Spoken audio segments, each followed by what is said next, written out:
In Montana's Bitterroot Valley, 5 friends discovered why their $89 per night Christmas Airbnb cabin was suspiciously cheap.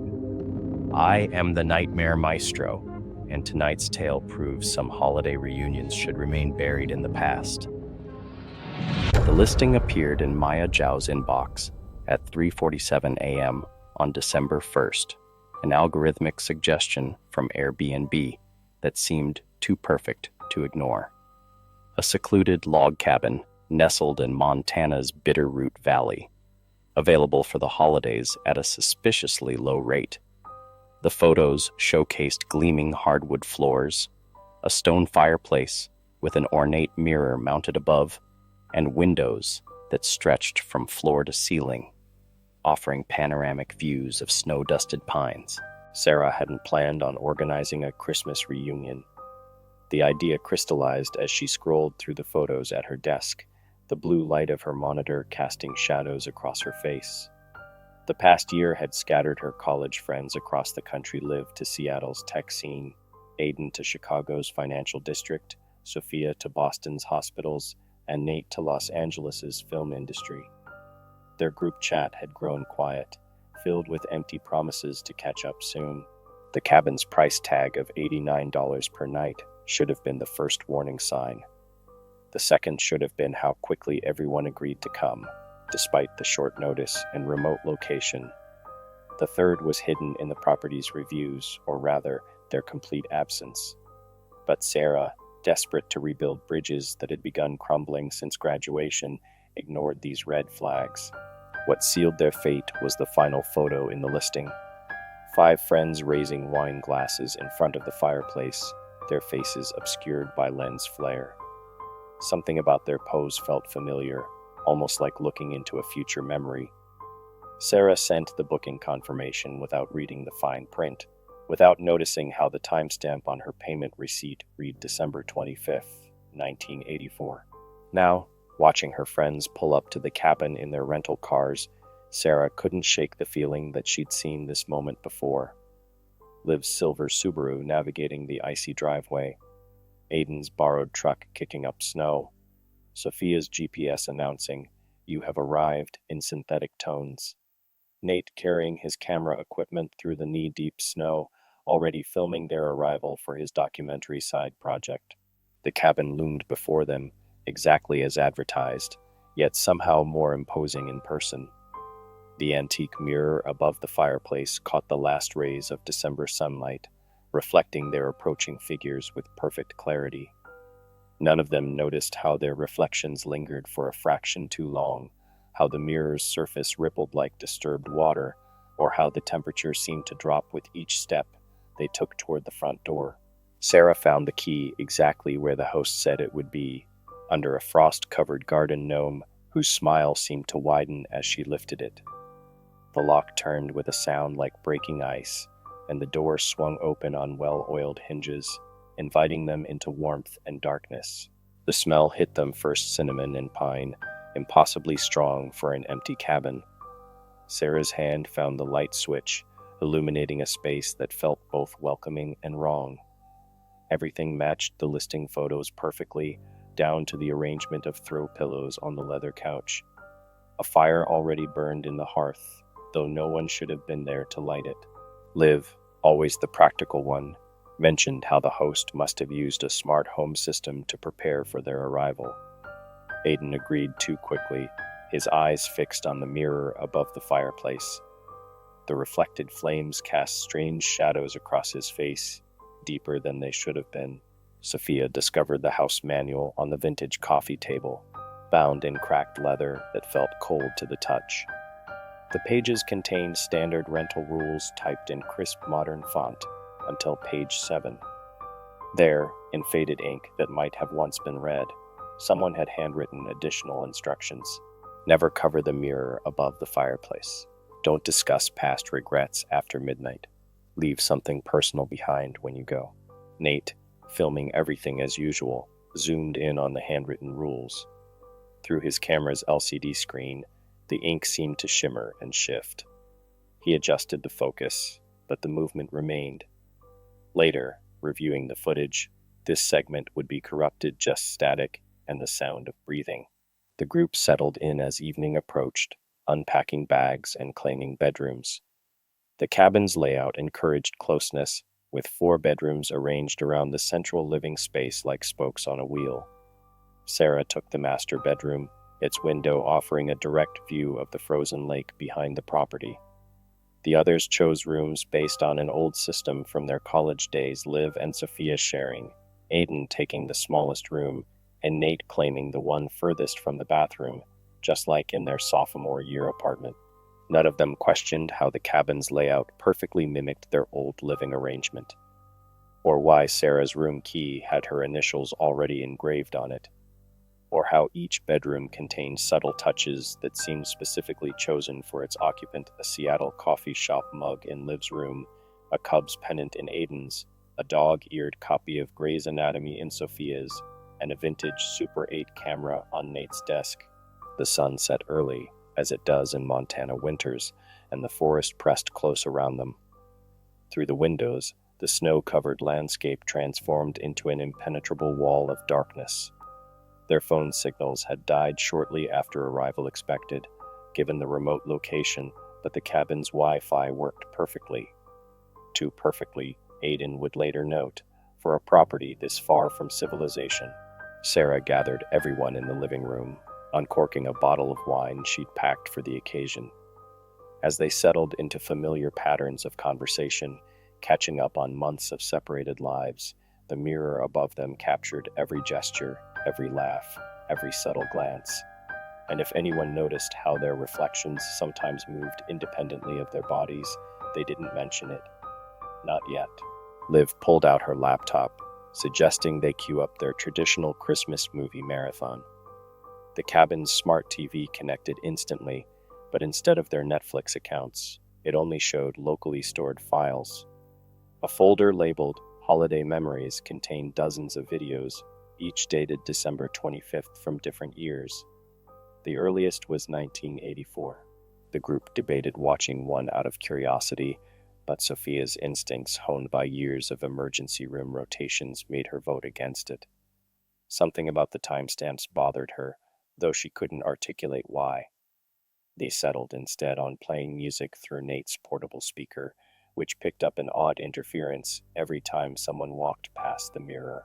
Aiden wandered into the kitchen to prepare dinner, finding the cabinets stocked with their favorite snacks and ingredients for dishes they'd made during college cooking nights. He didn't remember mentioning food preferences in any booking forms. When he pointed this out, Sarah checked her Airbnb messages, but found no record of such a conversation with a host. The kitchen radio clicked on by itself, playing Bing Crosby's White Christmas through bursts of static. Between verses, unfamiliar voices whispered conversations that sounded almost like their own recent catch-up discussion, but discussing events none of them remembered. The radio turned off before anyone could record it. As they gathered around the dining table, the temperature dropped enough to make their breath visible, despite the roaring fire. Nate, still documenting everything, noted that the camera's thermometer registered 72 degrees Fahrenheit, even as they all reached for their sweaters. His footage would later show the temperature reading flickering between 72 degree F and minus 13 degrees Fahrenheit at regular intervals. The wine flowed, loosening tongues and lowering guards. Liv mentioned her recent promotion, careful to avoid eye contact with Aiden. They'd both interviewed for the same company last spring, before their paths diverged. Sophia spoke about her residency, but skirted around the incident that had nearly cost her her medical license. Nate stayed unusually quiet about his latest film project, the one that had caused their falling out last summer. The mirror captured it all, its surface occasionally rippling like disturbed water. If anyone noticed how the reflected wine in their glasses remained full even as they drank, they chalked it up to the alcohol already in their systems. The handwritten rules in the house manual seemed to carry more weight with each passing hour, particularly as the clock crept toward midnight. Sarah excused herself to use the bathroom, and the ancient pipes groaned to life. In the mirror's reflection, visible from where the others sat, she remained at the table, smiling at a joke no one had told. When she returned, no one mentioned the discrepancy. Some things were better left undiscussed, especially in a place that felt like it had been waiting for them. The grandfather clock in the corner struck midnight, each chime resonating deeper than the last. Nate's camera batteries died simultaneously with the final toll, despite being fully charged moments before. The fire dimmed to embers, casting the room in shadows that seemed to pulse with each tick of the clock. Liv, still thinking about the folder of holiday videos, suggested they share their favorite Christmas memories. The words had barely left her mouth when the temperature plummeted. Frost crystals spread across the windows in intricate patterns, forming what looked like faces and profile faces that bore striking resemblances to each of them. Aidan started to recount a childhood story, but Sophia cut him off sharply. She pointed to the house manual's second rule: no discussing past regrets after midnight. But Aidan, warm with wine and old resentments, continued anyway. As he spoke about a Christmas when his parents couldn't afford presents, the mirror's surface began to change. Instead of reflecting the room, it showed a young boy opening an empty box, tears freezing on his cheeks. The image shifted, cycling through scenes they all recognized. Liv's first Christmas alone after her mother's death, Sophia's med school graduation dinner where her father didn't show, Nate's failed film premiere last December, Sarah's brother's last holiday before the accident. Each memory played out in terrible clarity, but wrong twisted versions where shadows moved independently and familiar faces contorted with malice. Sarah lunged for the throw blanket, intending to cover the mirror, but Liv grabbed her arm. The first rule, she reminded them: never cover the mirror. Through its surface, their reflections watched with eyes that gleamed too brightly, smiles that stretched too wide. The kitchen radio crackled to life again, but instead of Bing Crosby, it played fragments of their own voices' conversations they'd had years ago, arguments they'd tried to forget, promises they'd failed to keep. Nate checked his camera's corrupted footage and froze. In the playback, the radio's static resolved into words. They're ready now, just like the others. Sophia, her medical training warring with what her eyes were seeing, suggested they all get some sleep. Blame the wine, the long drives, the thin mountain air. But as they moved toward their rooms, the mirror's reflection showed them walking in different directions, toward doors that didn't exist in the real cabin.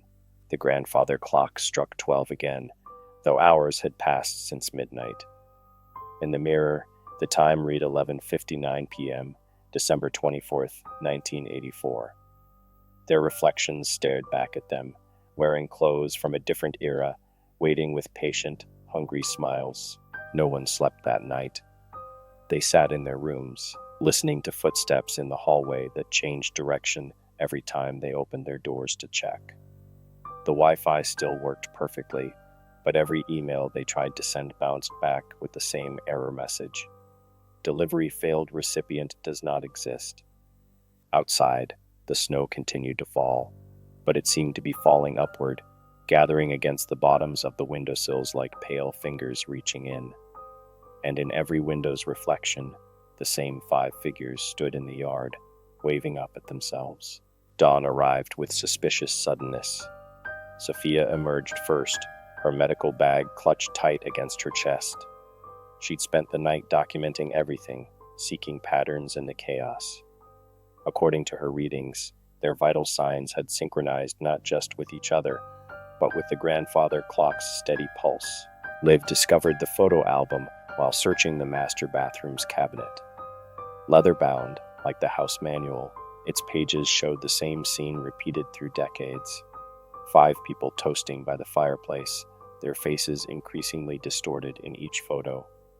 The final pages were blank, except for yesterday's date written in fresh ink. Aidan accessed the cabin's smart TV, finding a new file in the holiday memories folder dated 20 minutes ago. The footage showed them discovering the album in real time, but from the mirror's perspective. Their reflections turned to watch their real selves through the screen, mouthing words that the audio translated into whispers. Almost ready, almost here. Sarah finally revealed the truth about choosing this cabin. The listing hadn't come through Airbnb's algorithm, but from an email address belonging to her dead brother, received years after his disappearance. She'd assumed it was a glitch until she recognized his handwriting in the house manual's rules. Nate's camera footage showed something worse. Their reflections appeared in the mirror before they passed it, moving independently while their real bodies grew increasingly transparent. When he replayed the video, multiple versions of themselves overlapped, each group slightly different, as if caught between moments in time. The local news archives told the rest. Every December since 1984, groups of 5 had vanished here. Police reports described abandoned vehicles, personal belongings left behind, and strange videos appearing online showing happy gatherings by the fireplace. The most recent disappearance was exactly 1 year ago. 5 grad students, whose social media accounts still posted regular updates, their lives continuing through automated patterns. Sophia found medical records hidden in the bathroom cabinet, documenting the cabin's first victims. 5 friends who sought shelter from a blizzard in 1984, found frozen before the fireplace. The mirror had been their last purchase, installed the day they died. Their final photograph showed them toasting their reflection, smiling at something behind the camera. The temperature plunged as they pieced it together. Their reflections grew sharper, while the cabin faded around them like an old photograph. The mirror's surface rippled, and through it, they saw their own faces from different angles, watching, waiting, already practicing the poses that would lure the next group home. The grandfather clock struck 3:47. In the mirror, their reflections raised their glasses in a toast, using the exact poses from the 1984 photograph. Without wanting to, without being able to stop themselves, the friends found their bodies moving in reverse, like puppets following their puppeteer's strings. Liv's coding experience suggested a solution. She tracked their reflections' movements against the grandfather clock's rhythm, finding brief windows when reality seemed more solid. Sophia's medical readings confirmed it moments when their vital signs temporarily broke free from the mirror's pulse. "It's not holding us constantly," Liv explained, showing the pattern on her laptop. "It's like waves, there's a moment between them when we might." She stopped as their reflections turned sharply, watching with sudden interest. Aiden remembered the house manual's final rule: leave something personal behind when you go. The mirror didn't just trap people, it traded them, each group becoming part of its collection while their reflections lived on, maintaining the illusion of normal lives continuing. They gathered their offerings: Sarah's brother's watch, Liv's first line of code framed on glass, Aiden's inherited ring, Sophia's medical school acceptance letter, Nate's original film reel. 5 pieces of themselves, freely given. The mirror's surface rippled in anticipation. But as they approached the fireplace, their reflections began moving faster, more frantically. The grandfather clock's hands spun backward, and ice crystals formed on their skin. Their doubles pressed against the mirror's surface from the other side, fingers extending into 3-dimensional space, leaving ripples in the air. They ran for the front door, but distance stretched like taffy. 10 steps felt like 100. Nate's camera caught the moment their plan, unraveled their reflections, stepping fully out of the mirror, while their real bodies became translucent, like overexposed film. Liv reached the door first. Her fingers brushed the handle, freezing instantly to the brass. When she pulled away, her reflection remained on the metal, a perfect print in ice. Behind them, the mirror's surface turned liquid, showing their doubles now walking freely in a reversed version of the cabin, beckoning them to cross over. Sarah saw her brother among them, eternally 27, wearing the same clothes from his last Christmas photo. He smiled, raised his glass, and mouthed words she finally understood: "Welcome home." The mirror's surface became a liquid threshold, mercury-like ripples extending across walls and floor. Aiden's phone captured what their eyes couldn't process, not just their reflections, but layers of translucent figures moving through the space. Dozens of groups, all following the same patterns, their faces changing, but their movements identical. We're not the first to try bargaining with it, Sophia whispered, watching past victims act out their own escape attempts. Her medical training recognized the truth. They weren't fighting against the mirror, but against time itself. Liv's laptop displayed one final message: integration sequence initiated. The cabin's smart systems hadn't been malfunctioning. They'd been counting down to this moment. She reached for Sophia's hand, a gesture from their college days, but their fingers passed through each other like smoke. Nate lowered his camera, finally seeing the truth with his filmmaker's eye. "Look at how they're moving," he said, watching their reflections. "They're not mimicking us, they're teaching us, showing us what we'll become." His double nodded in approval, raising an old Super 8 camera in mirror symmetry. Sarah stepped toward her reflection, understanding now why her brother's social media had remained active. The mirror didn't just take, it preserved. Every post, every photo, every sign of life continuing, all real, just happening from the other side of the glass.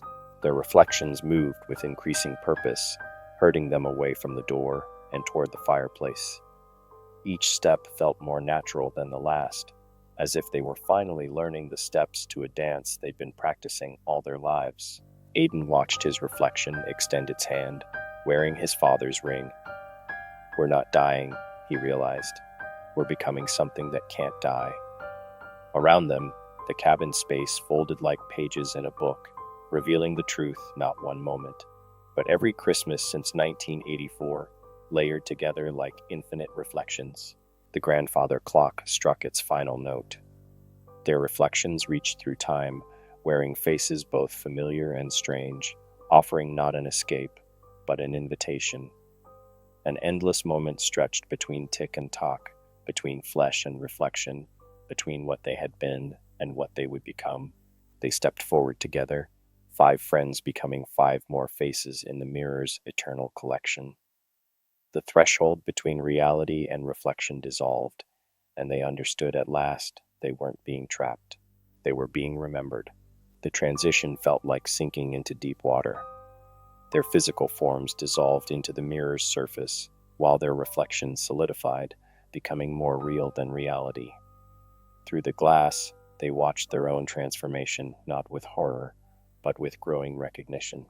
Liv saw herself coding algorithms that would keep their social media active, crafting perfectly normal lives that would continue without them. "We'll be remembered," she realized, "just not as we were." Her reflection smiled, fingers dancing across an eternally repeating keyboard. Sophia understood now why their vital signs had synchronized with the clock. They weren't dying but shifting frequency, tuning themselves to the mirror's eternal moment. Her medical knowledge transformed into something deeper, understanding how to preserve not just bodies, but moments in time. Aiden watched himself splinter into infinite versions, each one practicing the gestures that would draw new groups home. Some wearing his father's ring, others his own face aged through decades that would never pass. "We're becoming every version of ourselves," he whispered, his voice echoing through years. Nate raised his camera one last time, but now he filmed from both sides of the lens. Through the viewfinder, he saw what his footage would become: endless loops of holiday gatherings, each slightly different, each perfectly preserved. Not evidence of horror, but invitations to join the collection. Sarah found her brother in the kaleidoscope of reflections. "You tried to warn me," she said, understanding the true meaning of his email. He smiled, eternal at 27, and shook his head. "Not a warning, a welcome home." The mirror's surface rippled one final time, and they stepped fully into their new existence. Their bodies dissolved into memory, while their reflections gained substance, becoming the next layer in the cabin's infinite collection. They were everywhere and nowhere, watching past and future blur together in the space between seconds.